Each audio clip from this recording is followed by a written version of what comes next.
Hi ಎಲ್ರಿಗೂ ನಮಸ್ಕಾರ. Welcome back to my channel. Chapati ಮಿಕ್ಕಿದ್ರೆ ಏನು ಮಾಡೋದು ಅಂತ ಎಲ್ಲರೂ ಚಿಂತೆ ಮಾಡ್ತಿರ್ತೀರ ಅಲ್ವಾ? ಮತ್ತು ಚಪಾತಿನ ತಿನ್ನೋದಕ್ಕೇನು ಬೋರ್ ಹೊಡಿಯುತ್ತೆ. ಹಾಗಾಗಿ ಚಪಾತಿನ ಯೂಸ್ ಮಾಡಿಕೊಂಡು ಒಂದು ಸ್ನ್ಯಾಕ್ನ ರೆಡಿ ಮಾಡೋಣ ಇವಾಗ. ಚಪಾತಿನ ರೋಲ್ ಮಾಡಿಕೊಂಡು ಈ ಥರ ಉದ್ದುದ್ದಕ್ಕೆ ಕಟ್ ಮಾಡಿ ಇಟ್ಕೊಳ್ಳಿ.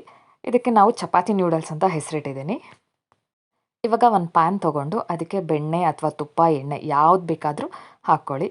ಅದು ಸ್ವಲ್ಪ ಕಾಯ್ದಿದ್ದಾದಮೇಲೆ ಒಂದು ಅರ್ಧ ಅಥವಾ ಒಂದು ಈರುಳ್ಳಿನ ಉದ್ದುದ್ದಕ್ಕೆ ಹೆಚ್ಕೊಂಡು ಫ್ರೈ ಮಾಡ್ಕೊಳ್ಳಿ.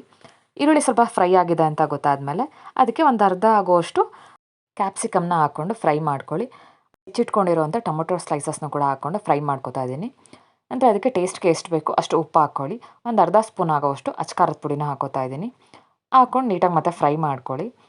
ಇದು ಫ್ರೈ ಆದಮೇಲೆ ಅರ್ಧ ಸ್ಪೂನ್ ಸೋಯಾ ಸಾಸ್, ಅರ್ಧ ಸ್ಪೂನ್ ವಿನೆಗರ್ ಮತ್ತು 2 ಸ್ಪೂನ್ ಟೊಮೊಟೊ ಕೆಚಪ್ನ ಹಾಕೋತಾ ಇದ್ದೀನಿ. ಇದಿಷ್ಟನ್ನು ಹಾಕ್ಕೊಂಡು ಮತ್ತೆ ನೀಟಾಗಿ ಫ್ರೈ ಮಾಡ್ಕೊಳ್ಳಿ.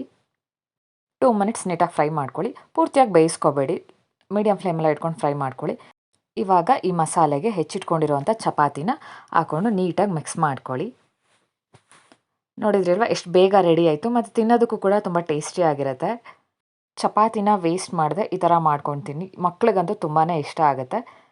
ನಮ್ಮ ಚಾನಲ್ಗೆ ಸಪೋರ್ಟ್ ಮಾಡಿ, ಸಬ್ಸ್ಕ್ರೈಬ್ ಮಾಡಿಕೊಂಡು ವೀಡಿಯೋಸ್ನ ನೋಡಿ. ಇವಾಗ ಇದನ್ನು ಪ್ಲೇಟ್ಗೆ ಸರ್ವ್ ಮಾಡಿಕೊಂಡು ಬೇಕು ಅಂತ ಅನಿಸಿದ್ರೆ ಸ್ವಲ್ಪ ಈರುಳ್ಳಿನ ಹಾಕ್ಕೊಂಡು ಟೇಸ್ಟ್ ಮಾಡ್ಬೋದು.